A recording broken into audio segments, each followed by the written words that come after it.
भगवान गणेश जी की एक प्रसिद्ध और बहुत पसंद की जाने वाली कथा। एक बार देवताओं के बीच यह प्रश्न उठा कि सबसे पहले पूजा किसकी होनी चाहिए।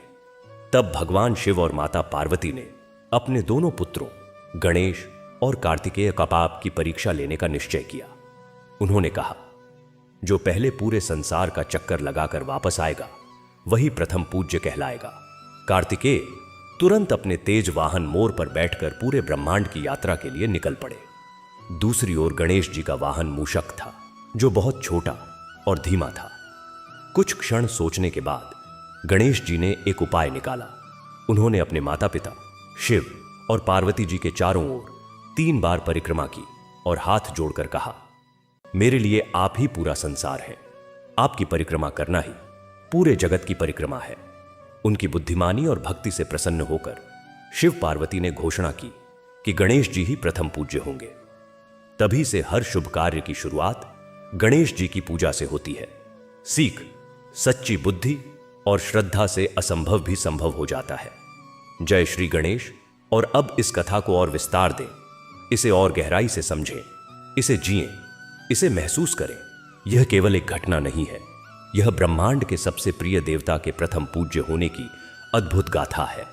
इसे ध्यानपूर्वक सुने, इसके हर पात्र को जाने, हर दृश्य को अपने मन के नेत्रों से देखें। सृष्टि के आरंभ में जब ब्रह्मा जी ने इस विश्व की रचना की तो उसमें अनेक देवी देवता, असुर, यक्ष, गंधर्व, मनुष्य और अन्य योनियों के जीवों का निवास हुआ। सभी का अपना अपना महत्व था, अपनी अपनी शक्तियां थीं। इंद्र देवता स्वर्ग के राजा थे, अग्नि देवता अग्नि के अधिपति, वायु देवता वायु के स्वामी, वरुण देवता जल के देवता, कुबेर देवता धन के देवता, यमराज नेत्स न्याय और मृत्यु के देवता, सूर्य देवता प्रकाश और ऊर्जा के स्रोत थे, चंद्र देवता शीतलता और मन के देवता थे। इस प्रकार देवताओं का एक विशाल और व्यवस्थित दरबार था, जिसका संचालन स्वयं भगवान शिव, विष्णु और ब्रह्मा की त्रिमूर्ति देख रहे थे। लेकिन एक समय ऐसा आया जब देवताओं के मन में एक जिज्ञासा, एक प्रश्न उठ खड़ा हुआ। प्रश्न यह था कि आखिर इन सब में सबसे पहले पूजा किसकी होनी चाहिए। जब भी कोई शुभ कार्य आरंभ होता है, यज्ञ होता है, अनुष्ठान होता है, व्रत होता है या कोई भी धार्मिक क्रिया होती है, तो सबसे पहले किस देवता का स्मरण किया जाए, किस देवता का आह्वान किया जाए, जिससे वह कार्य निर्विघ्न रूप से संपन्न हो सके। यह प्रश्न साधारण नहीं था। यह प्रश्न देवताओं के अहंकार, उनके स्थान, उनकी महिमा और उनके महत्व से जुड़ा हुआ था। इस प्रश्न ने देवताओं के मन में एक स्वस्थ प्रतिस्पर्धा का भाव जगाया। कुछ देवताओं का मानना था कि सबसे पहले पूजा इंद्र देवता की होनी चाहिए, क्योंकि वे स्वर्ग के राजा हैं और उनका स्थान सर्वोपरि है। कुछ देवता अग्नि देवता के पक्ष में थे, क्योंकि अग्नि मुख में स्थित है और सभी यज्ञों का मुख अग्नि ही है। कुछ देवता वायु देवता को प्रथम पूज्य मान रहे थे, क्योंकि वायु ही जीवन है, प्राण है। कुछ देवता वरुण देवता को प्रथम पूज्य बताते थे, क्योंकि जल के बिना जीवन की कल्पना भी नहीं की जा सकती। कुछ देवता सूर्य देवता को प्रथम पूज्य कहते थे, क्योंकि सूर्य ही इस ब्रह्मांड की आत्मा है, प्रकाश के स्रोत हैं। कुछ देवता चंद्र देवता के पक्ष में तो भी, क्योंकि वे शीतलता प्रदान करते हैं और मन को आनंदित करते हैं। यह बहस देवताओं के मन में उठी और धीरे धीरे यह बहस इतनी बढ़ गई कि उन्होंने इस प्रश्न का समाधान पाने के लिए भगवान ब्रह्मा जी के पास जाने का निश्चय किया। सभी देवता एकत्रित हुए और ब्रह्मा जी के सत्यलोक पहुंचे। वहां उन्होंने भगवान ब्रह्मा जी को प्रणाम किया और अपनी समस्या उनके समक्ष रखी। उन्होंने कहा, हे प्रजापति, आप इस सृष्टि के रचयिता हैं, आप सब कुछ जानते हैं। कृपया हमारी इस जिज्ञासा का समाधान करें। बताएं कि सबसे पहले पूजा किसकी होनी चाहिए। कौन है वह देवता जो सर्वप्रथम पूजे जाने योग्य है। भगवान ब्रह्मा जी ने सभी देवताओं की बातें ध्यान से सुनी। वे समझ गए कि यह प्रश्न अत्यंत महत्वपूर्ण है और इसका उत्तर केवल वे ही नहीं दे सकते। यह निर्णय तो सर्वोच्च सत्ता को ही करना चाहिए। उन्होंने देवताओं से कहा, हे देवगण, आपका प्रश्न अत्यंत गूढ़ है। इसका उत्तर देने की क्षमता अकेले मुझ में नहीं है। इसके लिए हमें भगवान विष्णु और भगवान शिव से भी परामर्श करना होगा। हम तीनों मिलकर ही इस प्रश्न का उचित समाधान निकाल सकते हैं। तब सभी देवता भगवान ब्रह्मा जी के साथ भगवान विष्णु के कक्षीर सागर पहुंचे। वहां शेष नाग की शैया पर भगवान विष्णु योग निद्रा में लीन थे। देवताओं ने उनका स्तुति गान किया और उन्हें जगाया। भगवान विष्णु ने सबका स्वागत किया और उनके आने का कारण पूछा। ब्रह्मा जी ने सारी बात उन्हें बताई और कहा, हे पालनहार, हम इस निर्णय पर पहुंचे हैं कि इस महत्वपूर्ण प्रश्न का उत्तर हमें भगवान शिव से ही प्राप्त करना चाहिए। वे ही इस जटिल समस्या का समाधान कर सकते हैं। यह सुनकर भगवान विष्णु मुस्कुराए और बोले, आप सही कह रहे हैं। भगवान शिव त्रिलोक के स्वामी हैं, वे सब कुछ जानते हैं। उन्हीं से हमें इस प्रश्न का उत्तर प्राप्त करना चाहिए। तब सभी देवता ब्रह्मा जी और विष्णु जी के साथ भगवान शिव के निवास स्थान कैलाश पर्वत की ओर चल पड़े। कैलाश पर्वत अत्यंत ऊंचा और दिव्य था। वहां की हवा में एक अलग ही पवित्रता थी। वहां के वृक्ष, लताएं, पशु पक्षी सभी भक्ति भाव में डूबे हुए थे। कैलाश पर्वत की शोभा देखते ही बनती थी। चारों ओर बर्फ की चादर बिछी हुई थी, मानो प्रकृति ने भी अपने आराध्य के लिए श्वेत वस्त्र धारण किया हो। पर्वत पर अनेक प्रकार के पुष्प खिले हुए थे, जिनकी सुगंध से संपूर्ण वातावरण सुवासित हो रहा था। अनेक नदियां और झरने कैलाश पर्वत से निकलकर बह रहे थे। उनका जल अमृत के समान मीठा और पवित्र था।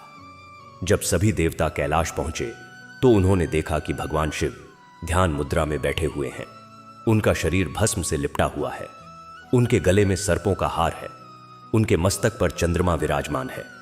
उनकी जटाओं से गंगा नदी प्रवाहित हो रही है। उनके तीसरे नेत्र में अनंत शक्ति समाई हुई है और उनके हाथ में डमरू और त्रिशूल है। उनके समीप माता पार्वती भी विराजमान थीं, जो स्वयं आदिशक्ति का स्वरूप है। उनकी सुंदरता और तेज अपूर्व था। वे अपने सौंदर्य से कैलाश को और भी अधिक आलोकित कर रही थीं। उनके नेत्रों में करुणा और वात्सल्य का भरा पूरा सागर था। उनके मुखमंडल पर एक अद्भुत शांति और ममता झलक रही थी। भगवान शिव ने अपने ध्यान से बाहर आकर सभी देवताओं को देखा। उन्होंने ब्रह्मा जी और विष्णु जी का अभिवादन किया और सबके आने का कारण पूछा। ब्रह्मा जी ने सारी बात भगवान शिव को बताई। उन्होंने कहा, हे महादेव, देवताओं के मन में एक प्रश्न उठा है। वे जानना चाहते हैं कि इस संपूर्ण सृष्टि में सबसे पहले पूजा किसकी होनी चाहिए। कृपया आप ही इसका उत्तर दें, क्योंकि आप ही सब कुछ जानने वाले हैं। भगवान शिव ने कुछ क्षण विचार किया। उन्होंने देखा कि यह प्रश्न साधारण नहीं है।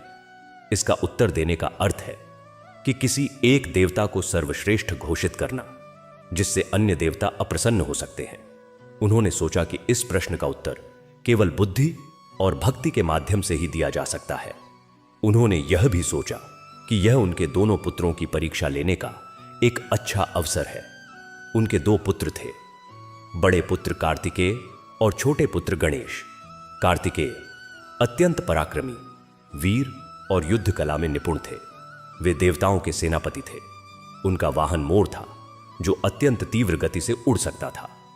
दूसरी ओर गणेश जी अत्यंत बुद्धिमान, ज्ञानी और शांत स्वभाव के थे। उनका वाहन मूषक था, जो एक छोटा सा चूहा था, जो धीमी गति से चलता था। गणेश जी का शरीर भी कुछ भारी भरकम था, जिससे उनके लिए तेजी से यात्रा करना संभव नहीं था। भगवान शिव ने माता पार्वती की ओर देखा। माता पार्वती भी उनके विचारों को समझ गईं। वे मुस्कुराईं और सिर हिलाकर अपनी सहमति दे दी। तब भगवान शिव ने अपने दोनों पुत्रों को बुलाया। कार्तिकेय और गणेश जी अपने माता पिता के समक्ष उपस्थित हुए। उन्होंने सभी देवताओं, ब्रह्मा जी और विष्णु जी को प्रणाम किया। भगवान शिव ने उनसे कहा, हे पुत्रों, देवताओं के मन में एक जिज्ञासा है कि सबसे पहले पूजा किसकी होनी चाहिए। इस जिज्ञासा को शांत करने के लिए हम तुम दोनों की एक परीक्षा लेना चाहते हैं। जो भी इस परीक्षा में सफल होगा, वही संपूर्ण ब्रह्मांड में प्रथम पूज्य कहलाएगा। हर शुभ कार्य में सबसे पहले उसी की पूजा की जाएगी। कार्तिकेय और गणेश जी ने उत्सुकता से पूछा, पिताश्री, वह परीक्षा क्या है? भगवान शिव ने कहा, परीक्षा यह है कि तुम दोनों में से जो कोई भी पहले पूरे संसार का चक्कर लगाकर वापस आ जाएगा, वही इस परीक्षा में विजयी होगा और प्रथम पूज्य कहलाएगा। यह सुनते ही कार्तिकेय के नेत्र चमक उठे। उनके मन में विजय का अटूट विश्वास था। उनका वाहन मोर अत्यंत तीव्र गति से उड़ सकता था। वे सोचने लगे, यह तो बहुत आसान है, मैं तो पूरे ब्रह्मांड का चक्कर लगाकर कुछ ही समय में वापस आ जाऊंगा। गणेश का वाहन तो मूषक है, वह बहुत धीमा है, उनके लिए यह असंभव है। निश्चय ही मैं ही इस प्रतियोगिता का विजेता बनूंगा और प्रथम पूज्य कहलाऊंगा। उन्होंने तुरंत अपने वाहन मोर को बुलाया। वह मोर अत्यंत सुंदर और विशालकाय था। उसके पंखों में 7 रंग बिखरे हुए थे। उसकी चोंच सोने की तरह चमकती थी। उसके सिर पर एक सुंदर कलंगी थी। कार्तिकेय उस मोर पर सवार हुए और भगवान शिव, माता पार्वती और सभी देवताओं को प्रणाम करके ब्रह्मांड की यात्रा पर निकल पड़े। दूसरी ओर गणेश जी खड़े होकर यह सब देख रहे थे। उनके मन में कोई हड़बड़ी नहीं थी, कोई घबराहट नहीं थी। वे शांत और स्थिर थे। उन्होंने अपने वाहन मूषक की ओर देखा। वह छोटा सा चूहा था जो गणेश जी के चरणों में बैठा हुआ था। गणेश जी जानते थे कि इस मूषक के साथ वे कभी भी पूरे ब्रह्मांड का चक्कर नहीं लगा सकते। कार्तिकेय तो बहुत पहले ही वापस आ जाएंगे, तब तक वे शायद ही कैलाश पर्वत से नीचे उतर पाएं। लेकिन गणेश जी ने हार नहीं मानी। वे बैठ गए और गहरे विचार में डूब गए। उन्होंने सोचा, इस प्रतियोगिता का उद्देश्य क्या है? पिताश्री ने यह परीक्षा क्यों ली है? वे केवल यह नहीं देखना चाहते कि कौन तेज दौड़ सकता है। वे तो हमारी बुद्धि, हमारी समझ और हमारी भक्ति की परीक्षा लेना चाहते हैं। सच्ची विजय तो उसी की है जो बुद्धि और भक्ति से कार्य करे। उन्होंने चारों ओर देखा। उनके सामने उनके पिता भगवान शिव और माता पार्वती विराजमान थे। उनके चारों ओर सभी देवता, ब्रह्मा जी और विष्णु जी भी उपस्थित थे। तभी गणेश जी के मन में एक अद्भुत विचार आया। वे उठे और धीरे धीरे अपने माता पिता के पास गए। उन्होंने उनके चारों ओर परिक्रमा करना आरंभ कर दिया। उन्होंने एक परिक्रमा पूरी की, फिर दूसरी, फिर तीसरी। 3 परिक्रमाएं पूरी करने के बाद वे भगवान शिव और माता पार्वती के सामने हाथ जोड़कर खड़े हो गए। सभी देवता आश्चर्यचकित थे। वे समझ नहीं पा रहे थे कि गणेश जी यह क्या कर रहे हैं। उन्होंने तो संसार का चक्कर ही नहीं लगाया, बल्कि अपने माता पिता की ही परिक्रमा कर ली। वे सोचने लगे, क्या गणेश जी ने हार मान ली? क्या वे समझ गए कि वे यह प्रतियोगिता नहीं जीत सकते? लेकिन गणेश जी के चेहरे पर एक अलग ही संतोष और आत्मविश्वास झलक रहा था। गणेश जी ने हाथ जोड़कर भगवान शिव और माता पार्वती से कहा, हे पिताश्री, हे माताश्री, मैंने आपकी आज्ञा का पालन किया है। मैंने पूरे संसार का चक्कर लगा लिया है और वापस आ गया हूं। यह सुनकर सभी देवता और भी अधिक चकित रह गए। उन्हें समझ में नहीं आ रहा था कि गणेश जी क्या कह रहे हैं। भगवान शिव ने भी आश्चर्य से पूछा, वत्स, तुम क्या कह रहे हो? तुमने तो अभी अभी हमारी परिक्रमा की है। तुमने संसार का चक्कर कब लगाया? गणेश जी ने विनम्रता से उत्तर दिया, पिताश्री, आपने स्वयं कहा है कि यह संपूर्ण सृष्टि आप ही में समाई हुई है। आप ही इस ब्रह्मांड के स्वामी हैं। आप ही सृजन, पालन और संहार के कर्ता हैं। आप ही सर्वव्यापी हैं। मेरे लिए आप ही यह पूरा संसार है। आपकी परिक्रमा करने का अर्थ ही पूरे संसार की परिक्रमा करना है। मैंने आपकी 3 परिक्रमाएं की हैं, जो तीनों लोकों, स्वर्ग, पृथ्वी और पाताल का प्रतिनिधित्व करती हैं। इसलिए मैंने सच्चे अर्थों में पूरे संसार का चक्कर लगा लिया है। गणेश जी के इन शब्दों को सुनकर सभी देवता अवाक रह गए।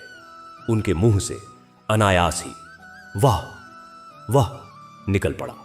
उन्होंने गणेश जी की बुद्धि और उनके गहरे ज्ञान की प्रशंसा की। उन्होंने समझ लिया कि सच्ची विजय केवल शारीरिक बल या तीव्र गति से नहीं, बल्कि बुद्धि, ज्ञान और भक्ति से प्राप्त होती है। भगवान शिव और माता पार्वती अत्यंत प्रसन्न हुए। उनकी आंखों में गणेश जी के लिए प्यार और गर्व झलक रहा था। उन्होंने गणेश जी को अपने पास बुलाया और उन्हें आशीर्वाद दिया। भगवान शिव ने कहा, हे गणेश, तुमने न केवल इस प्रतियोगिता को जीता है, बल्कि तुमने हमें यह भी सिखाया है कि सच्ची भक्ति और बुद्धि का क्या महत्व है। तुमने यह सिद्ध कर दिया कि माता पिता का स्थान इस संपूर्ण सृष्टि में सर्वोपरि है। उनकी सेवा और उनका सम्मान ही सबसे बड़ा धर्म है। माता पार्वती ने भी गणेश जी को आशीर्वाद दिया और कहा, हे लंबोदर, तुम सदा बुद्धि और ज्ञान के प्रतीक रहोगे। तुम्हारी पूजा बिना किसी भी शुभ कार्य की शुरुआत नहीं होगी, तुम सर्वप्रथम पूजे जाओगे। तभी भगवान शिव ने घोषणा की, आज से गणेश जी प्रथम पूज्य कहलाएंगे। किसी भी शुभ कार्य, यज्ञ, अनुष्ठान, व्रत, पूजा, विवाह, गृह प्रवेश, नामकरण या किसी भी मांगलिक अवसर पर सबसे पहले गणेश जी की पूजा की जाएगी। उनका नाम लिए बिना कोई भी कार्य संपन्न नहीं माना जाएगा। वे विघ्नों को हरने वाले हैं, इसलिए उन्हें विघ्नहर्ता भी कहा जाएगा। वे बुद्धि के देवता होंगे, इसलिए उन्हें बुद्धि के अधिपति के रूप में भी जाना जाएगा। इस घोषणा के बाद सभी देवताओं ने गणेश जी की जय जयकार की। उन्होंने गणेश जी को पुष्प वर्षा करके सम्मानित किया। ब्रह्मा जी और विष्णु जी ने भी गणेश जी को आशीर्वाद दिया और उनकी महिमा का गुणगान किया।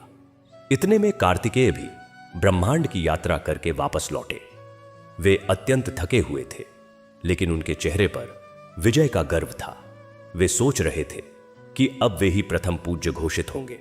लेकिन जब वे कैलाश पहुंचे तो उन्होंने देखा कि सभी देवता गणेश जी की जय जयकार कर रहे हैं और उन्हें पुष्प वर्षा से सम्मानित कर रहे हैं। उन्हें बहुत आश्चर्य हुआ। वे भगवान शिव के पास गए और पूछा, पिताश्री, यह क्या हो रहा है? मैंने तो पूरे ब्रह्मांड का चक्कर लगाकर वापस आया हूं। मैं ही इस प्रतियोगिता का विजेता हूं, फिर गणेश को सम्मानित क्यों किया जा रहा है? भगवान शिव ने मुस्कुराते हुए कार्तिकेय को सारी बात समझाई।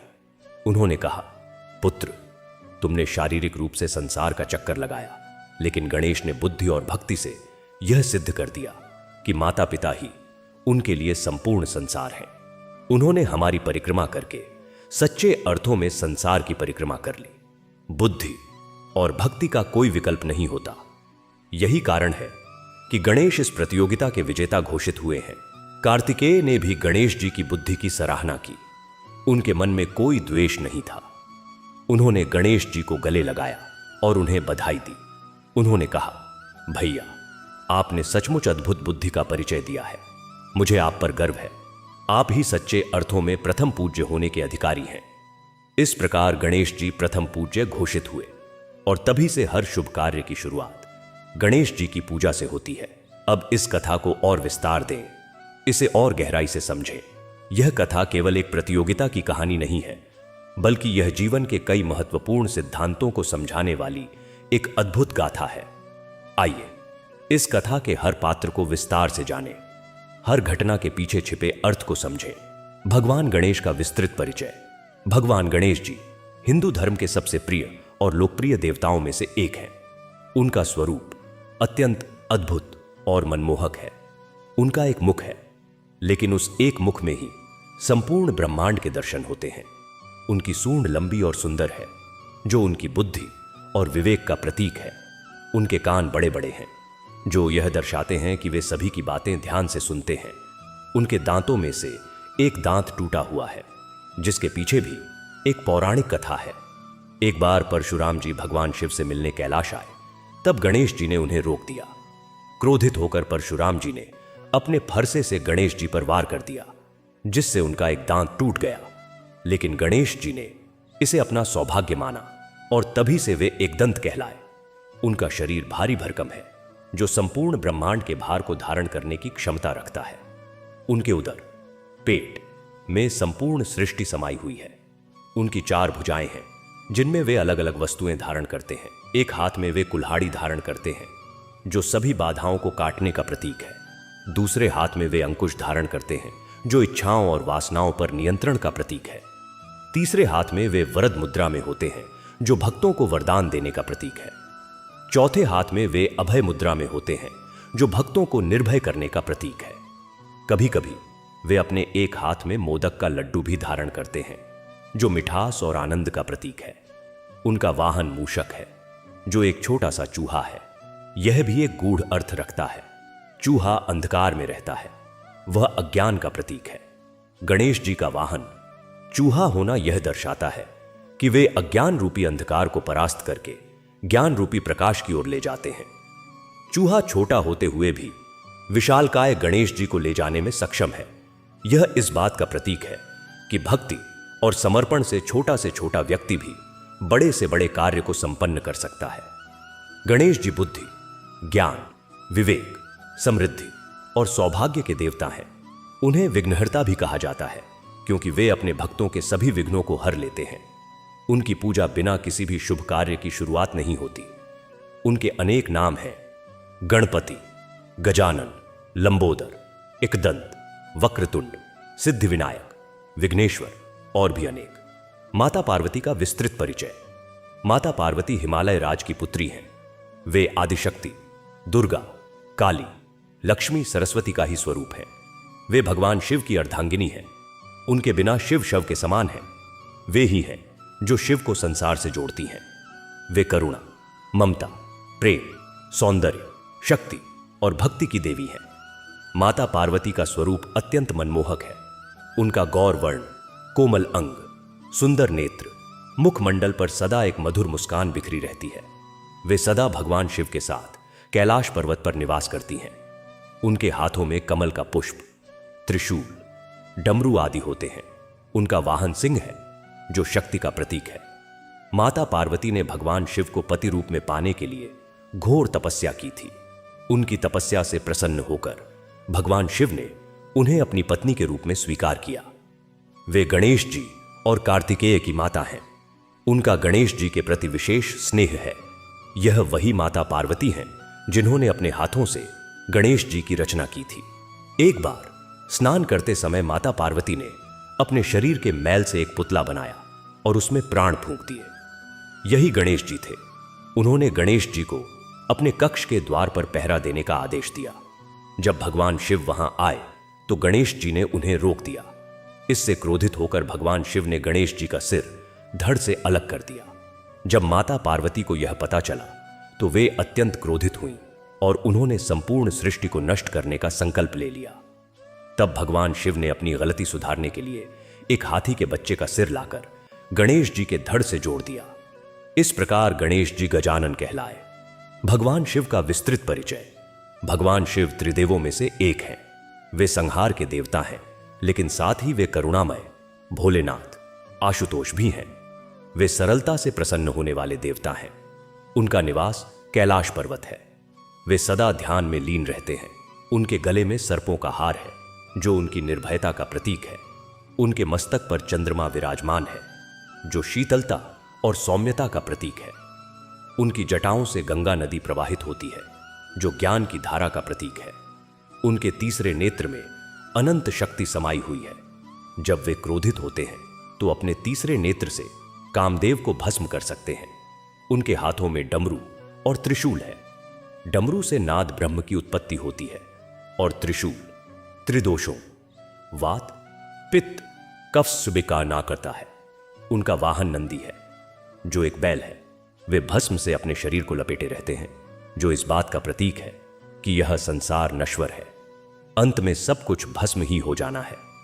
भगवान शिव ने इस कथा में अपने पुत्रों की परीक्षा ली। उन्होंने न केवल उनकी शारीरिक क्षमता को परखा बल्कि उनकी बुद्धि, उनके ज्ञान और उनकी भक्ति को भी परखा। वे चाहते थे कि उनके पुत्रों में ये सभी गुण विकसित हों ताकि वे जीवन के हर क्षेत्र में सफल हो सकें। कार्तिकेय का विस्तृत परिचय।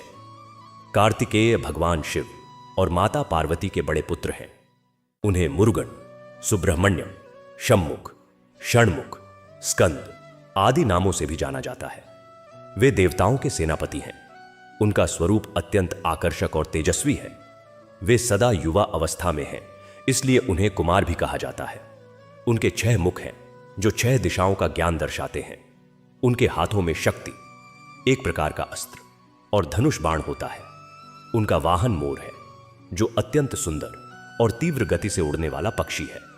मोर की गर्दन नीली होती है जो आकाश का प्रतीक है और उसके पंखों में अनेक रंग होते हैं जो जीवन की विविधता का प्रतीक है। कार्तिकेय ने तारकासुर नामक राक्षस का वध किया था जिससे देवताओं को बहुत बड़ा संकट मुक्त हुआ था। वे अत्यंत वीर और पराक्रमी हैं। इस कथा में उन्होंने भी पूरी श्रद्धा और उत्साह के साथ प्रतियोगिता में भाग लिया। वे तेजी से ब्रह्मांड की यात्रा करने निकल पड़े। उनकी यात्रा के दौरान उन्होंने अनेक लोकों का भ्रमण किया, अनेक देवताओं और ऋषियों से भेंट की, अनेक अद्भुत दृश्य देखे। लेकिन जब वे वापस लौटे तो उन्हें पता चला कि गणेश जी ने अपनी बुद्धि से यह प्रतियोगिता जीत ली है। कार्तिकेय ने बिना किसी द्वेष के गणेश जी की बुद्धि की सराहना की। यह उनकी महानता को दर्शाता है। कथा का गूढ़ अर्थ। इस कथा का गूढ़ अर्थ बहुत गहरा है। यह कथा हमें कई महत्वपूर्ण बातें सिखाती है। 1. बुद्धि का महत्व। यह कथा हमें सिखाती है कि केवल शारीरिक बल या तीव्र गति से ही सफलता प्राप्त नहीं की जा सकती। सच्ची सफलता के लिए बुद्धि, विवेक और ज्ञान का होना आवश्यक है। गणेश जी ने अपनी बुद्धि से यह सिद्ध कर दिया कि माता पिता की सेवा और सम्मान ही सबसे बड़ा धर्म है। 2. माता पिता का स्थान। यह कथा माता पिता के महत्व को भी दर्शाती है। गणेश जी के लिए उनके माता पिता हमारी बुद्धि और भक्ति की परीक्षा लेना चाहते हैं। सच्ची विजय तो उसी की है जो सही अर्थों में संसार का चक्कर लगाए। संसार क्या है? क्या यह केवल यह बाहरी जगत है या इसके भीतर कुछ और भी है? उन्होंने सोचा। पिताश्री ने स्वयं कहा है कि यह संपूर्ण सृष्टि उन्हीं में समाई हुई है। वे ही इस ब्रह्मांड के स्वामी हैं, वे ही सर्वव्यापी हैं। उनके बिना इस सृष्टि का कोई अस्तित्व नहीं। फिर मैं क्यों नहीं उन्हीं की परिक्रमा कर लूं? मेरे माता पिता ही तो मेरे लिए यह संपूर्ण संसार है। उनकी सेवा, उनका सम्मान, उनकी भक्ति ही सबसे बड़ा धर्म है। यही सच्चा संसार है। इस प्रकार गणेश जी ने अपनी बुद्धि से यह निर्णय लिया। उन्होंने अपने माता पिता के चारों ओर परिक्रमा की। पहली परिक्रमा में उन्होंने सोचा यह परिक्रमा स्वर्ग लोक के लिए है। दूसरी परिक्रमा में उन्होंने सोचा यह परिक्रमा पृथ्वी लोक के लिए है। तीसरी परिक्रमा में उन्होंने सोचा यह परिक्रमा पाताल लोक के लिए है। इस प्रकार उन्होंने तीनों लोकों की परिक्रमा पूरी कर ली। उनकी इस बुद्धि से भगवान शिव और माता पार्वती अत्यंत प्रसन्न हुए। उन्होंने देखा कि उनके पुत्र में केवल शारीरिक बल ही नहीं बल्कि अपार बुद्धि और गहन ज्ञान भी है। वे सच्चे अर्थों में प्रथम पूज्य होने के अधिकारी हैं। देवताओं की प्रतिक्रिया का विस्तार। गणेश जी की बुद्धि देखकर सभी देवता अत्यंत प्रभावित हुए। इंद्र देवता ने कहा, हे गणेश, आपने सचमुच अद्भुत कार्य किया है। मैंने अपने जीवन में ऐसी बुद्धि कभी नहीं देखी। आप सदा प्रथम पूज्य बने रहें। अग्नि देवता ने कहा, हे गणेश, आप ज्ञान के सागर हैं। आपकी बुद्धि के समक्ष मेरी अग्नि भी तेजहीन हो जाती है। आप सदा पूजित हों। वायु देवता ने कहा, हे गणेश, आपने यह सिद्ध कर दिया कि गति से बढ़कर बुद्धि है। आप सदा सम्मानित हों। वरुण देवता ने कहा, हे गणेश, आपने यह दिखा दिया कि सच्चा ज्ञान ही सबसे बड़ा धन है। आप सदा पूजे जाएं। यमराज ने कहा, हे गणेश, आपने यह समझा दिया कि माता पिता की सेवा ही सबसे बड़ा धर्म है। आपका यश सदा बढ़े। कुबेर ने कहा, हे गणेश, आपकी बुद्धि के सामने मेरा सारा धन फीका है। आप सदा समृद्धि प्रदान करें। ब्रह्मा जी ने कहा, हे गणेश, आप बुद्धि के अवतार हैं। आपका ज्ञान अपार है। आप सदा सृष्टि के कल्याण के लिए कार्य करें। भगवान विष्णु ने कहा, हे गणेश, आपने मुझे भी अपनी बुद्धि से चकित कर दिया। आप सदा भक्तों की रक्षा करें और उनके विघ्नों को हरें। गणेश जी का आशीर्वाद। गणेश जी ने सभी देवताओं को आशीर्वाद दिया और कहा, हे देवताओं, आप सभी ने मुझे प्रथम पूज्य का सम्मान दिया है। मैं आप सभी पर प्रसन्न हूं। आप सभी सदा सुखी रहें। जो भी मेरी विधि विधान से पूजा करेगा, जो भी मुझे सच्चे मन से याद करेगा, उसके सभी कार्य सफल होंगे। उसके सभी विघ्न दूर होंगे। उसे बुद्धि, ज्ञान, विवेक और समृद्धि की प्राप्ति होगी। मैं उसके जीवन में सदा सुख, शांति और समृद्धि बनाए रखूंगा। इस प्रकार यह कथा समाप्त होती है। लेकिन यह कथा केवल एक कहानी नहीं है। यह एक अमर सत्य है। यह सत्य आज भी उतना ही प्रासंगिक है जितना हजारों वर्ष पहले था। गणेश जी की पूजा आज भी उसी श्रद्धा और भक्ति से की जाती है। उनकी कथा आज भी उसी उत्साह और आनंद के साथ सुनी और कही जाती है। कथा का और विस्तार। गणेश जी के अन्य अवतारों और लीलाओं का वर्णन। गणेश जी की यह कथा तो हमने सुनी, लेकिन उनकी और भी अनेक लीलाएं हैं जो उनकी महिमा का बखान करती हैं। आइए उनमें से कुछ प्रमुख लीलाओं के बारे में भी जानें। 1. गणेश जी और कार्तिकेय का विवाह। एक बार की बात है, भगवान शिव और माता पार्वती ने अपने दोनों पुत्रों से कहा कि अब उनका विवाह करने का समय आ गया है। उन्होंने कहा कि जो भी पुत्र सबसे पहले ब्रह्मांड की यात्रा करके वापस आएगा उसका विवाह पहले कर दिया जाएगा। कार्तिकेय तुरंत अपने मोर पर सवार होकर ब्रह्मांड की यात्रा पर निकल पड़े। लेकिन गणेश जी ने फिर से अपनी बुद्धि का परिचय दिया। उन्होंने सोचा, ब्रह्मांड की यात्रा तो मैं पहले भी कर चुका हूं, अब क्यों न कुछ और सोचा जाए। वे अपने माता पिता के पास गए और उनकी परिक्रमा करके बैठ गए।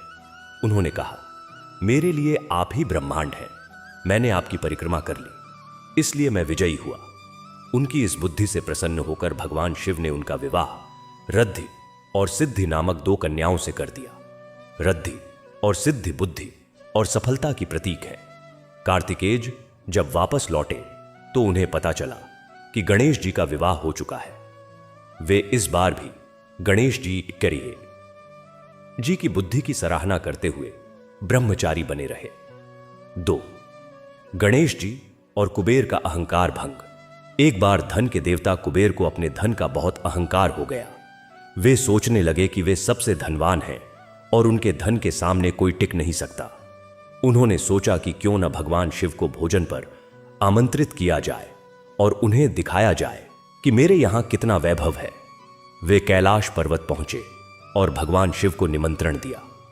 भगवान शिव ने मुस्कुराते हुए कहा, हे कुबेर, मैं तो यहां से नहीं आ सकता, लेकिन तुम मेरे पुत्र गणेश को अपने यहां भोजन पर ले जा सकते हो।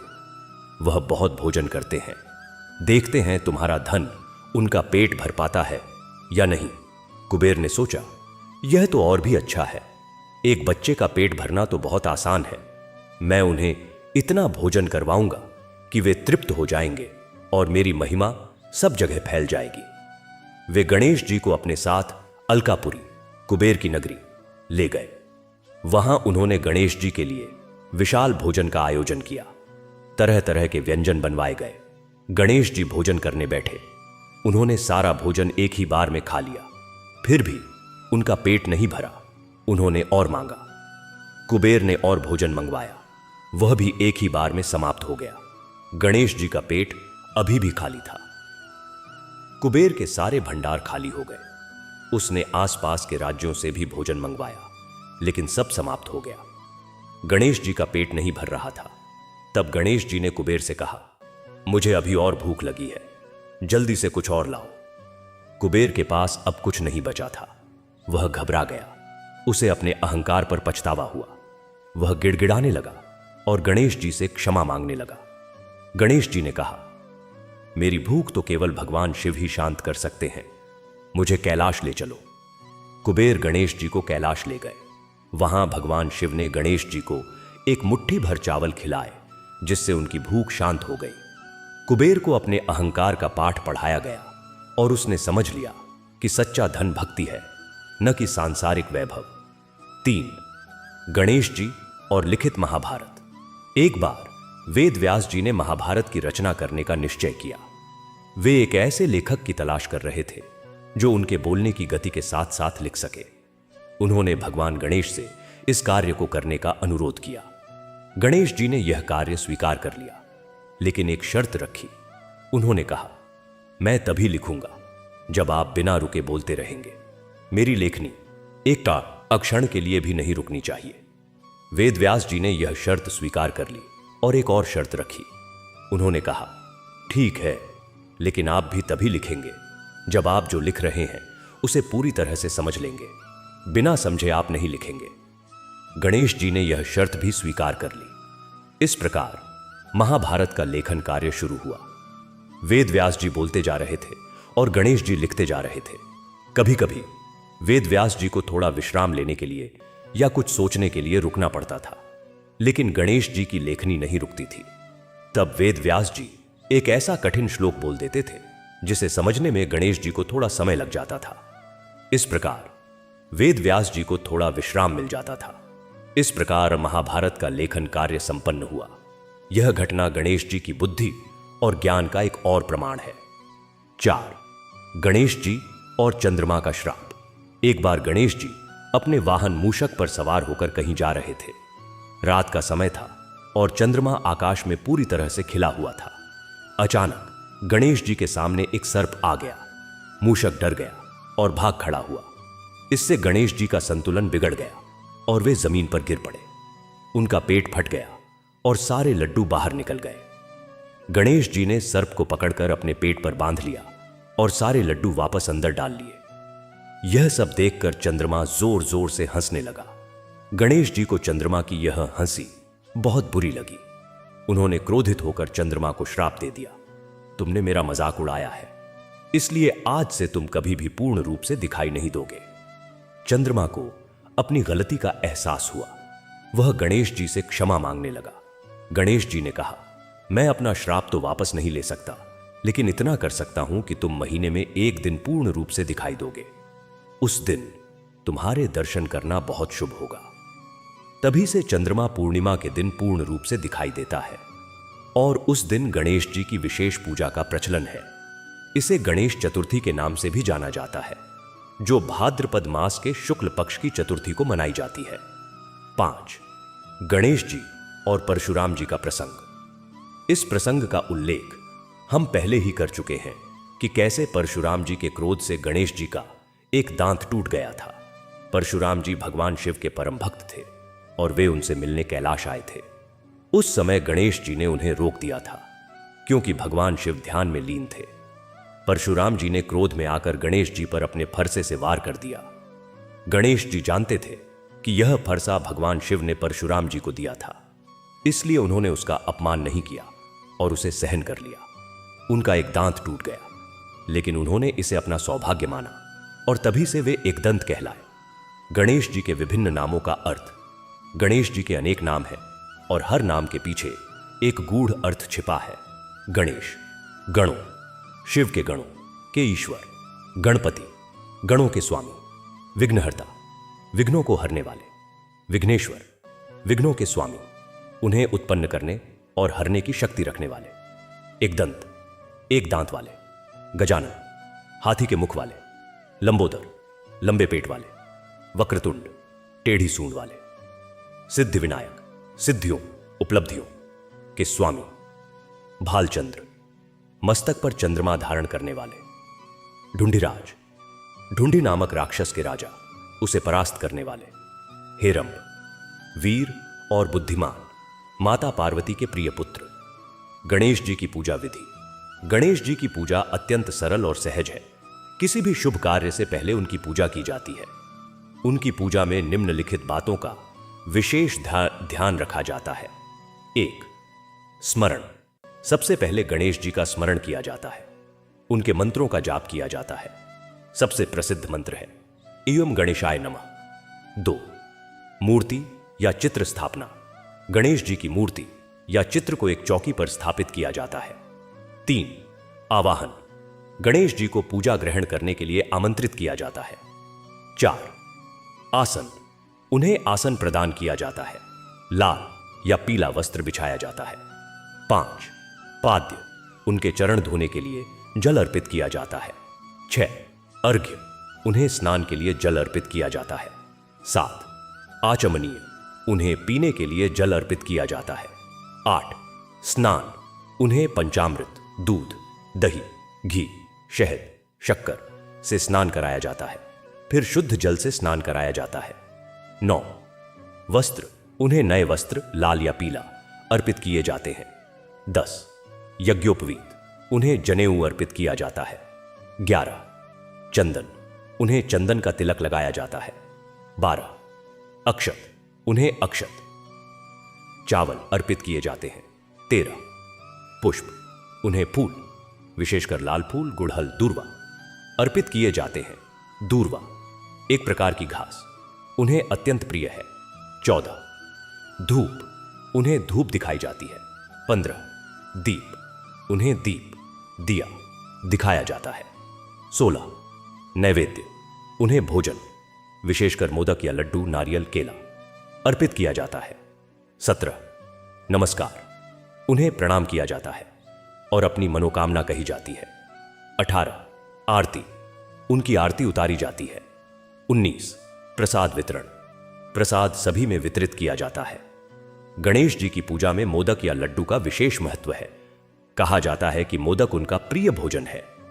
दूर्वा भी उन्हें अत्यंत प्रिय है। दूर्वा अर्पित करने से वे शीघ्र प्रसन्न होते हैं। गणेश जी के मंत्र। गणेश जी के अनेक मंत्र हैं जिनका जाप करने से विशेष लाभ मिलता है। 1. मूल मंत्र AUM गणेशाय नमः। 2. गणेश गायत्री मंत्र AUM एक दंताय विद्महे वक्रतुंडाय धीमहि तन्नो दंती प्रचोदयात्। 3. विघ्नहर्ता मंत्र AUM नमो विघ्नराजाय। 4. सिद्धि विनायक मंत्र AUM श्रीं ह्रीं क्लीं ग्लौं गण गणपतये वरवरद सर्वजनम में वशमानय स्वाहा। 5. संकटनाशन मंत्र वक्रतुंड महाकाय सूर्यकोटि संप्रभ निर्विघ्नं कुरु मे देव सर्वकार्येषु सर्वदा। गणेश चतुर्थी का महत्व। गणेश चतुर्थी भगवान गणेश का प्रमुख पर्व है। यह भाद्रपद मास के शुक्ल पक्ष की चतुर्थी को मनाया जाता है। इस दिन भगवान गणेश का जन्म हुआ था, ऐसी मान्यता है। इस दिन लोग गणेश जी की मूर्तियां घर लाते हैं और उनकी विधि विधान से पूजा करते हैं। यह पर्व 10 दिनों तक चलता है, जिसमें हर दिन विशेष पूजा और आरती होती है। 10वें दिन अनंत चतुर्दशी को मूर्तियों का विसर्जन किया जाता है। इस दिन भक्त भाव विभोर होकर गणेश जी से अगले वर्ष फिर से आने की प्रार्थना करते हैं। गणपति बप्पा मोरैया, अगले बरस तू जल्दी आ के नारों से वातावरण गुंजायमान हो जाता है।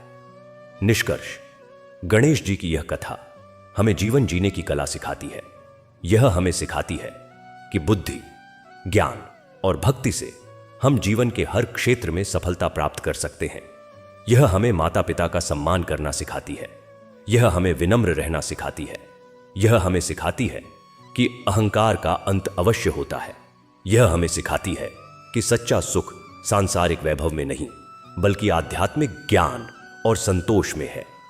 गणेश जी केवल एक देवता नहीं है, वे एक भावना है। वे बुद्धि, ज्ञान, विवेक और शुभता के प्रतीक हैं। वे हमारे मन में बसे हैं। वे हर उस कार्य में हमारा मार्गदर्शन करते हैं जिसे हम शुभ भावना से करते हैं। उनकी कथा सुनना और उनकी पूजा करना हमें जीवन में सकारात्मक ऊर्जा प्रदान करता है और हमारे सभी विघ्नों को दूर करता है। जय श्री गणेश, जय गणेश देवा। इस प्रकार यह पवित्र कथा समाप्त होती है। इसे ध्यानपूर्वक सुनने वाले और इसका पाठ करने वाले सभी भक्तों पर भगवान गणेश की कृपा सदा बनी रहे। उनके सभी कार्य सफल हों और उनके सभी विघ्न दूर हों। AUM गणेशाय नमः। यह कथा अब समाप्त होती है। जय श्री गणेश। और अब इस कथा को और भी विस्तार दें, इसे और गहराई से जिएं, इसे और अधिक महसूस करें। यह कथा केवल एक घटना का वर्णन नहीं है, बल्कि यह आध्यात्मिक ज्ञान का अथाह सागर है। इसमें गोते लगाएं, हर बूंद का रस लें, हर लहर के संग बहें। हमने गणेश जी के प्रथम पूज्य होने की कथा सुनी, उनके विभिन्न अवतारों और लीलाओं के बारे में जाना। लेकिन क्या आप जानते हैं कि इस कथा का एक और भी गहरा पक्ष है?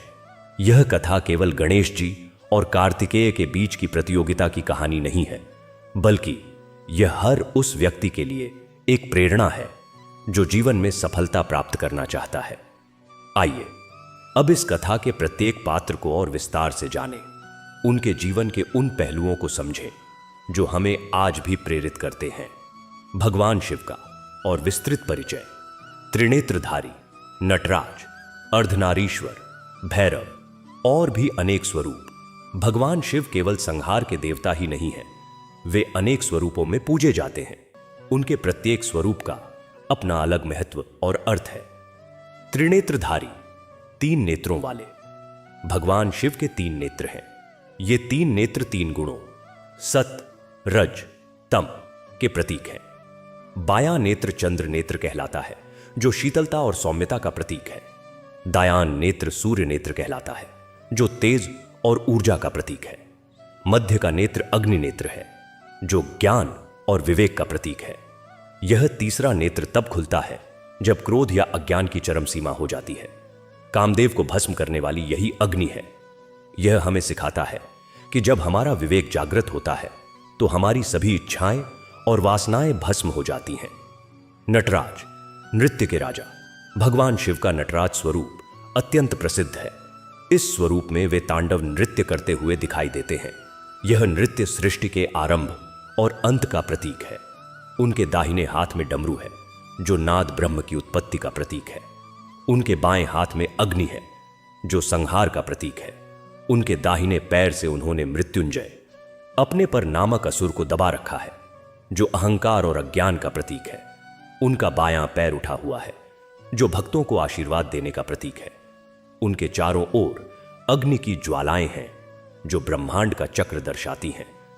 नटराज का यह स्वरूप हमें सिखाता है कि जीवन एक नृत्य है, जिसमें सृजन और संहार दोनों शामिल हैं। हमें इस नृत्य का आनंद लेना चाहिए और अपने अहंकार को दबाकर रखना चाहिए। अर्धनारीश्वर, आधे नर और आधे नारी। भगवान शिव का यह स्वरूप अत्यंत अनूठा है। इसमें उनका आधा भाग पुरुष शिव और आधा भाग स्त्री पार्वती का है। यह स्वरूप इस बात का प्रतीक है कि पुरुष और स्त्री एक दूसरे के पूरक हैं। दोनों के बिना सृष्टि का संचालन संभव नहीं है। यह लिंग समानता का सबसे प्राचीन उदाहरण है। यह हमें सिखाता है कि हम सभी के भीतर पुल्लिंग और स्त्रीलिंग दोनों ही ऊर्जाएं विद्यमान हैं। हमें दोनों का संतुलन बनाए रखना चाहिए। भैरव, भयानक स्वरूप। भगवान शिव का यह स्वरूप अत्यंत उग्र और भयानक है। वे इस रूप में अपने भक्तों की रक्षा करते हैं और बुरी शक्तियों का नाश करते हैं। उनके गले में नरमुंडों की माला है। उनके हाथों में त्रिशूल और खप्पर खोपड़िए है। वे श्मशान में निवास करते हैं। यह स्वरूप हमें सिखाता है कि बुराई का नाश करने के लिए कभी कभी उग्र रूप धारण करना भी आवश्यक हो जाता है। यह हमें मृत्यु के भय से मुक्त करता है, क्योंकि भैरव स्वयं मृत्यु के देवता हैं। दक्षिणामूर्ति, दक्षिण की ओर मुख वाले। भगवान शिव का यह स्वरूप ज्ञान के देवता के रूप में है। वे इस रूप में वट वृक्ष के नीचे बैठकर ऋषियों और मुनियों को ज्ञान का उपदेश देते हैं। उनका मुख दक्षिण की ओर होता है। उनके चारों ओर वृद्ध ऋषि बैठे होते हैं, जो उनसे ज्ञान प्राप्त कर रहे होते हैं। वे मौन रहकर ज्ञान का संचार करते हैं। यह स्वरूप हमें सिखाता है कि सच्चा ज्ञान मौन से प्राप्त होता है, शब्दों से नहीं। माता पार्वती का और विस्तृत परिचय। आदिशक्ति, दुर्गा, काली, लक्ष्मी, सरस्वती, अनेक रूप। एक ही शक्ति माता पार्वती केवल शिव की पत्नी ही नहीं है, वे स्वयं आदिशक्ति हैं। वे ही संपूर्ण सृष्टि की जननी हैं। उनके अनेक रूप हैं, जो उनकी विभिन्न शक्तियों का प्रतीक है। आदिशक्ति, मूल शक्ति। यह उनका सबसे मूल रूप है। यह वह शक्ति है जिससे संपूर्ण सृष्टि की उत्पत्ति हुई है। वे सभी देवी देवताओं की शक्ति का स्रोत हैं। ब्रह्मा जी उनके बिना सृष्टि नहीं रच सकते, विष्णु जी उनके बिना पालन नहीं कर सकते और शिव जी उनके बिना संहार नहीं कर सकते। दुर्गा, दुर्गम नामक असुर का वध करने वाली, यह उनका सौम्य रूप है। वे इस रूप में सिंह पर सवार होकर दुष्टों का नाश करती हैं। उनके अनेक हाथों में विभिन्न अस्त्र शस्त्र होते हैं। वे भक्तों की रक्षा करती हैं और उन्हें भय से मुक्त करती हैं। काली, काल का वध करने वाली, यह उनका उग्र रूप है। वे इस रूप में काले वर्ण की हैं। उनकी जीभ बाहर निकली रहती है। उनके गले में नरमुंडों की माला है और उनके हाथों में खड्ग, तलवार है। उन्होंने रक्तबीज नामक राक्षस का वध किया था, जिसका प्रत्येक रक्त की बूंद से एक नया राक्षस उत्पन्न हो जाता था। काली ने उसका सारा रक्त पी लिया और उसका वध किया। यह रूप हमें सिखाता है कि बुराई का पूरी तरह से नाश करने के लिए उग्रता भी आवश्यक है। लक्ष्मी, धन की देवी, यह उनका समृद्धि प्रदान करने वाला रूप है। वे इस रूप में कमल के फूल पर विराजमान होती हैं। उनके हाथों से स्वर्ण मुद्राएं बरसती रहती हैं। वे भक्तों को धन, वैभव और समृद्धि प्रदान करती हैं। सरस्वती, ज्ञान की देवी, यह उनका ज्ञान प्रदान करने वाला रूप है। वे इस रूप में वीणा बजाती हुई, श्वेत वस्त्र धारण किए हुए श्वेत कमल पर विराजमान होती हैं। वे भक्तों को ज्ञान, बुद्धि और विवेक प्रदान करती हैं। इस प्रकार माता पार्वती एक ही शक्ति के अनेक रूप हैं। वे ही दुर्गा हैं, वे ही काली हैं, वे ही लक्ष्मी हैं, वे ही सरस्वती हैं, वे ही आदिशक्ति हैं। कार्तिकेय का और विस्तृत परिचय।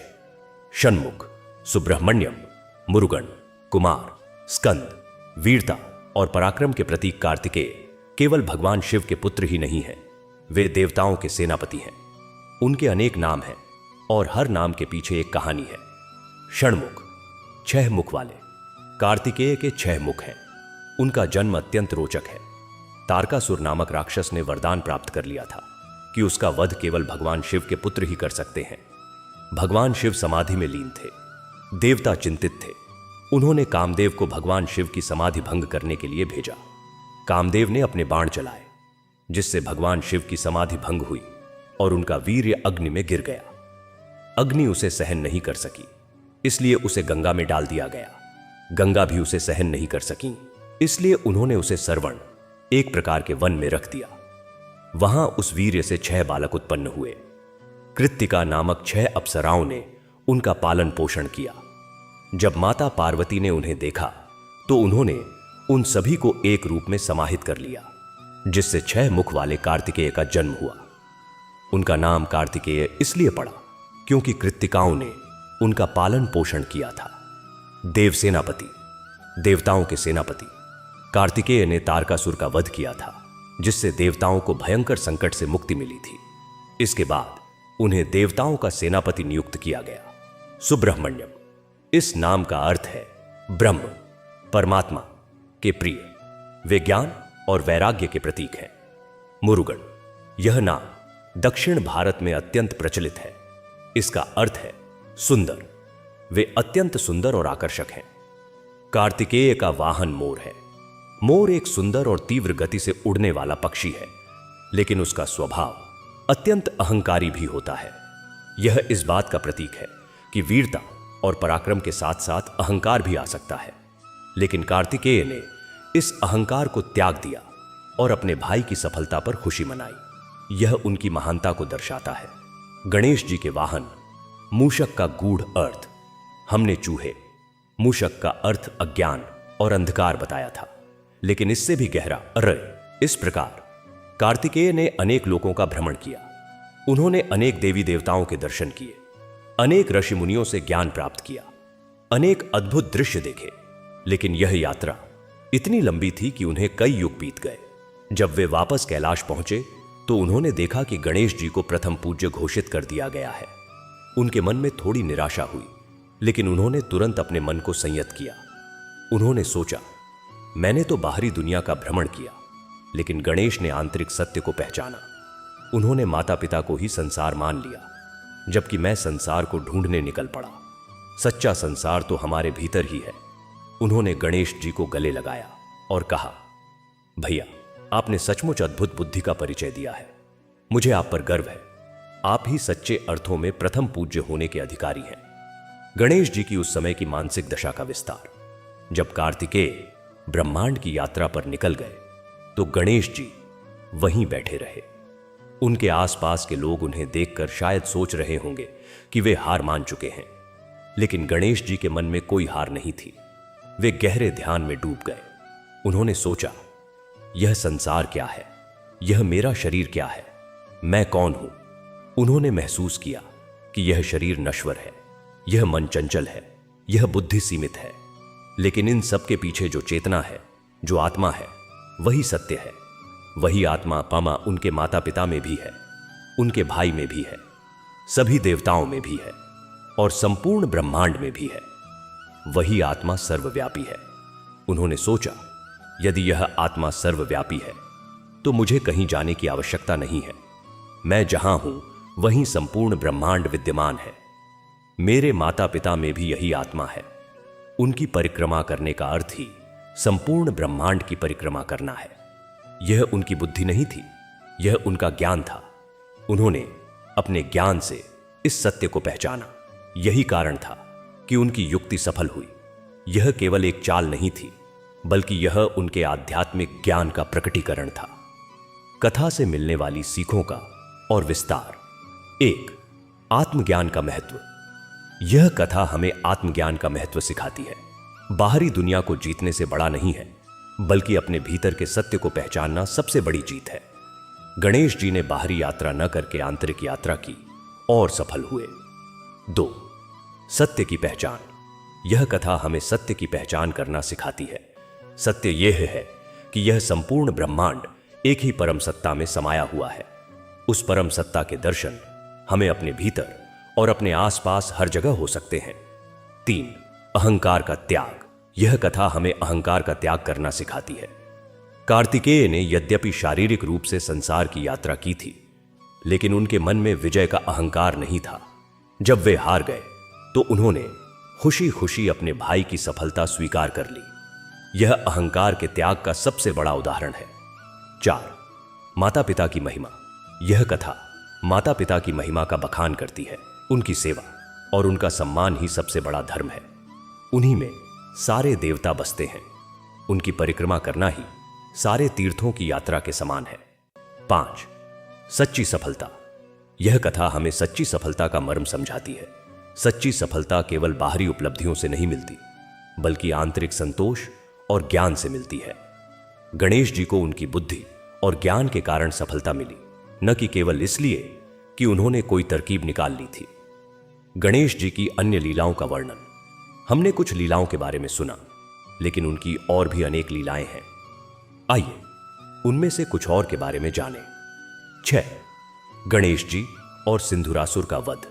एक बार सिंधुरासुर नामक एक अत्यंत शक्तिशाली राक्षस ने तीनों लोकों में हाहाकार मचा रखा था। वह अजेय था, क्योंकि उसे वरदान प्राप्त था कि उसका वध केवल गणेश जी के समान स्वरूप वाला कोई ही कर सकता है। तब सभी देवता गणेश जी के पास गए और उनसे सहायता मांगी। गणेश जी ने अपनी शक्ति से एक अद्भुत रूप धारण किया।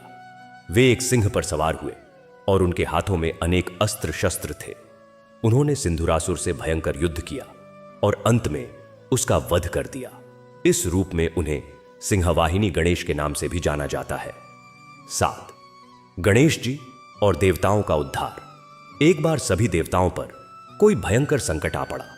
उनकी सारी शक्तियां समाप्त हो गई थीं। वे अत्यंत दुखी थे। तब वे गणेश जी के पास गए और उनसे प्रार्थना की।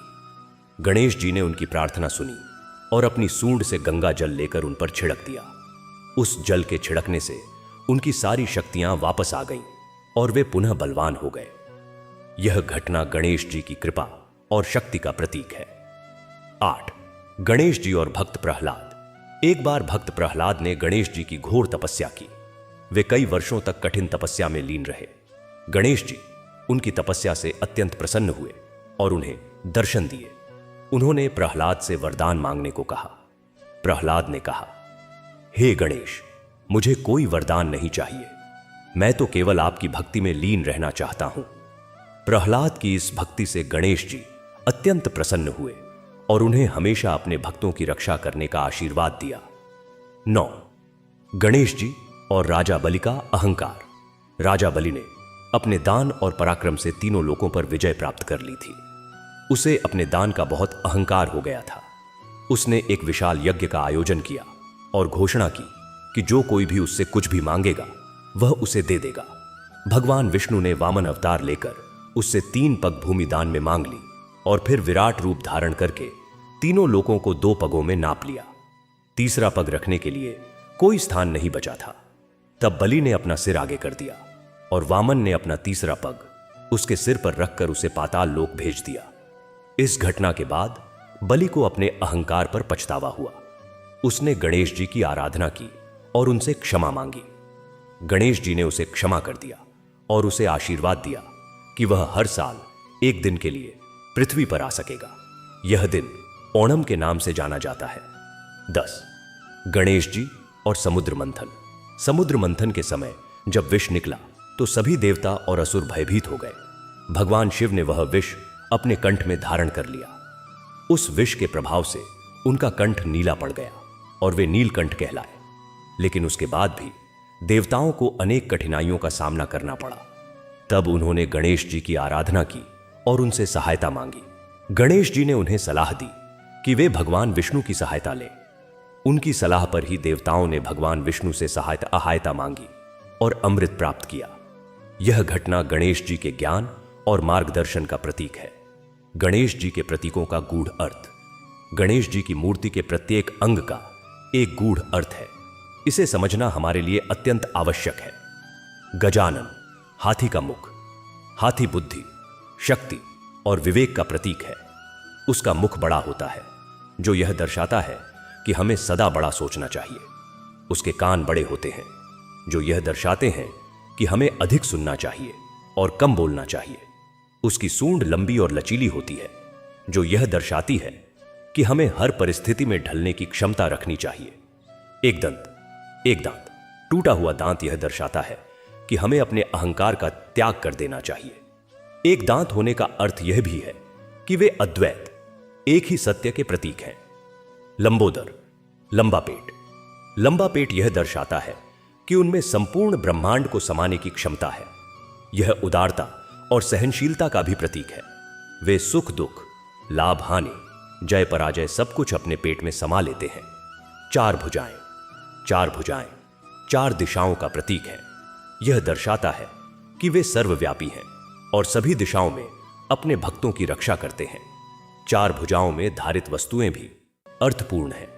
कुल्हाड़ी, यह सभी प्रकार के मोह माया और बंधनों को काटने का प्रतीक है। अंकुश, यह इच्छाओं और वासनाओं पर नियंत्रण रखने का प्रतीक है। यह हमें सही मार्ग पर चलने के लिए प्रेरित करता है।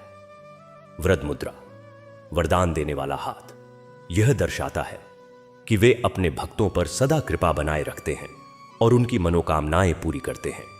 अभय मुद्रा, भय निवारण करने वाला हाथ, यह दर्शाता है कि वे अपने भक्तों को सभी प्रकार के भय से मुक्त करते हैं। उनकी शरण में आने वाले को कभी भय नहीं सताता। मोदक, लड्डू, यह जीवन की मिठास और आनंद का प्रतीक है। यह हमें याद दिलाता है कि जीवन में सुख और आनंद दोनों का होना आवश्यक है।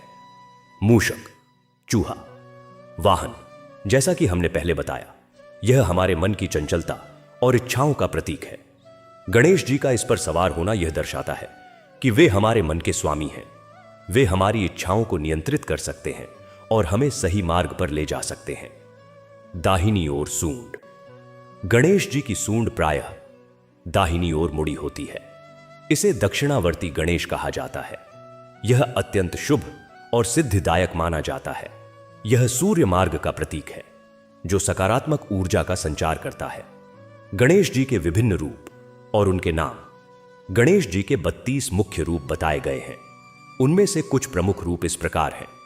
बाल गणेश, बाल रूप में गणेश जी अत्यंत मनमोहक होते हैं। वे एक हाथ में आम का फल लिए होते हैं और दूसरे हाथ में केला या अन्य फल। तरुण गणेश, युवा रूप में गणेश जी अत्यंत सुंदर और आकर्षक होते हैं।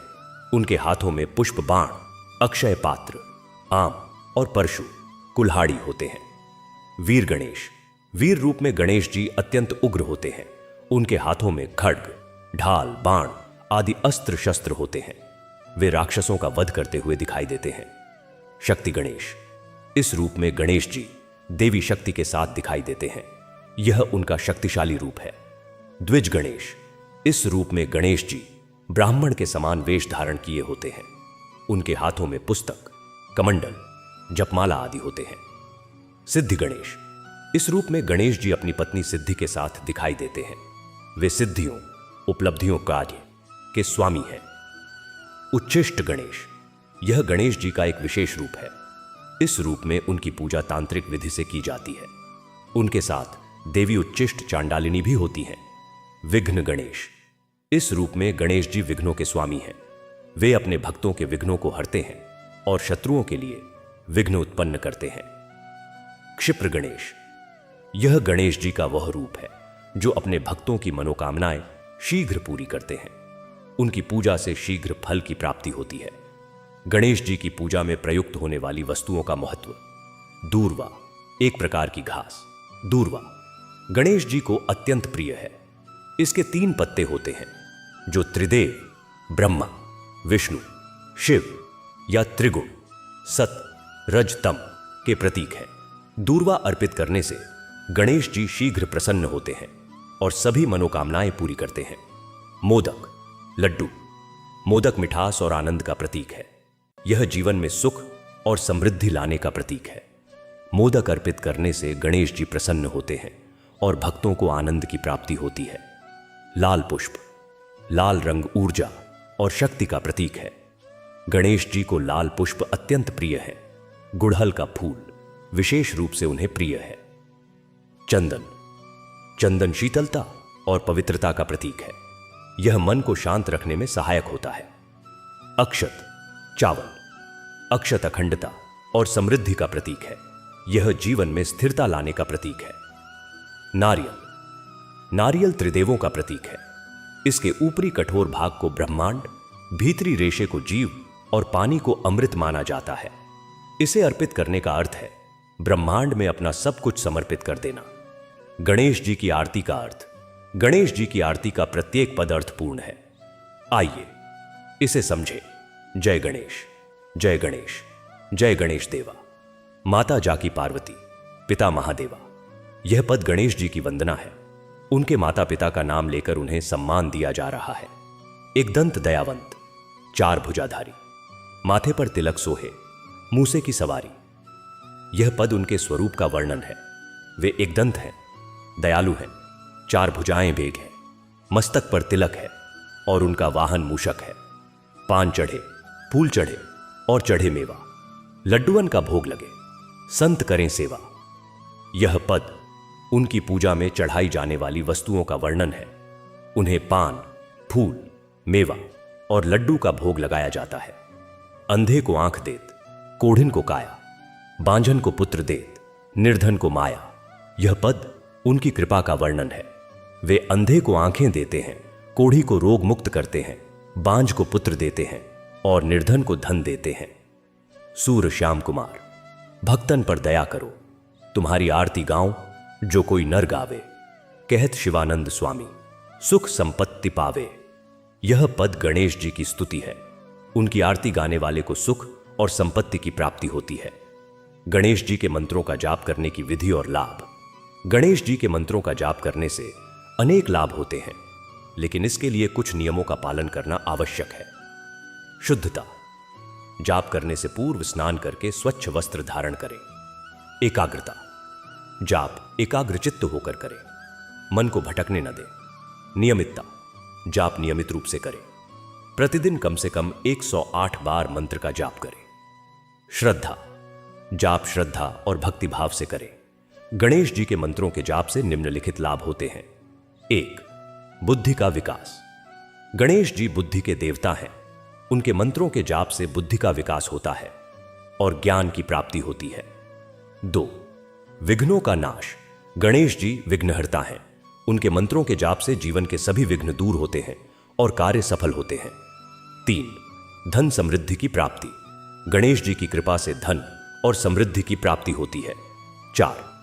मनोकामना पूर्ति। सच्चे मन से किए गए गणेश जी के मंत्रों के जाप से सभी मनोकामनाएं पूरी होती हैं। 5. आध्यात्मिक उन्नति। गणेश जी के मंत्रों के जाप से आध्यात्मिक उन्नति होती है और मोक्ष की प्राप्ति का मार्ग प्रशस्त होता है। गणेश चतुर्थी की कथा का और विस्तार। गणेश चतुर्थी के दिन गणेश जी का जन्म हुआ था, यह तो हम जानते ही हैं, लेकिन इस दिन से जुड़ी एक और कथा है। एक बार माता पार्वती ने भगवान शिव से कहा, हे प्रभु, मैं चाहती हूं कि हमारे दोनों पुत्रों का विवाह हो जाए। भगवान शिव ने कहा, ठीक है, लेकिन इसके लिए हमें एक शर्त रखनी होगी। उन्होंने कहा, जो भी पुत्र सबसे पहले ब्रह्मांड की यात्रा करके वापस आएगा, उसका विवाह पहले कर दिया जाएगा। कार्तिकेय तुरंत अपने मोर पर सवार होकर निकल पड़े। गणेश जी ने फिर से अपनी बुद्धि का परिचय दिया। उन्होंने अपने माता पिता की परिक्रमा की और कहा, मेरे लिए आप ही ब्रह्मांड हैं। उनकी बुद्धि से प्रसन्न होकर भगवान शिव ने उनका विवाह रद्धि और सिद्धि से कर दिया। यह विवाह भाद्रपद मास के शुक्ल पक्ष की चतुर्थी को ही हुआ था, इसलिए इस दिन को गणेश चतुर्थी के रूप में मनाया जाता है। गणेश चतुर्थी के 10 दिन गणेश जी के 10 अवतारों के प्रतीक माने जाते हैं। प्रत्येक दिन उनके एक अवतार की विशेष पूजा की जाती है। 10वें दिन अनंत चतुर्दशी को उनकी मूर्तियों का विसर्जन किया जाता है। यह विसर्जन इस बात का प्रतीक है कि जिस प्रकार गणेश जी जल में विलीन हो जाते हैं, उसी प्रकार हमें भी अपने अहंकार को विलीन कर देना चाहिए और उनकी शरण में चले जाना चाहिए। निष्कर्ष का और विस्तार। गणेश जी की यह कथा हमें जीवन जीने की सही कला सिखाती है। यह हमें सिखाती है कि जीवन में केवल बाहरी सफलता ही महत्वपूर्ण नहीं है, बल्कि आंतरिक संतोष और ज्ञान भी उतना ही महत्वपूर्ण है। यह हमें सिखाती है कि बुद्धि, ज्ञान और विवेक से हम किसी भी समस्या का समाधान कर सकते हैं। यह हमें सिखाती है कि माता पिता का सम्मान और सेवा ही सबसे बड़ा धर्म है। यह हमें सिखाती है कि अहंकार का अंत अवश्य होता है, इसलिए सदा विनम्र बने रहना चाहिए। यह हमें सिखाती है कि भक्ति में इतनी शक्ति है कि वह असंभव को भी संभव बना सकती है। गणेश जी केवल एक देवता नहीं है, वे एक विचार हैं, एक भावना है, एक ऊर्जा है। वे हमारे भीतर बसते हैं, वे हमारी बुद्धि हैं, वे हमारा विवेक हैं, वे हमारी शक्ति हैं। जब हम उनका स्मरण करते हैं तो हम अपने भीतर की इन्हीं शक्तियों को जागृत करते हैं। उनकी पूजा का अर्थ है कि हम अपने जीवन में बुद्धि, ज्ञान, विवेक और शुभता को स्थान दे रहे हैं। तो आइए हम सब मिलकर भगवान गणेश की इस अद्भुत कथा को हृदय में धारण करें, उनकी बुद्धि से प्रेरणा लें, उनकी भक्ति से सीख लें, उनकी विनम्रता को अपनाएं और उनके ज्ञान को जीवन में उतारें। उनकी कृपा से हमारे जीवन के सभी विघ्न दूर हों और हम सदा सुख, शांति और समृद्धि से परिपूर्ण रहें। AUM गणेशाय नमः। AUM श्री गणेशाय नमः। AUM गणपतये नमः। गणपति बप्पा मोरया। यह कथा यहां समाप्त होती है।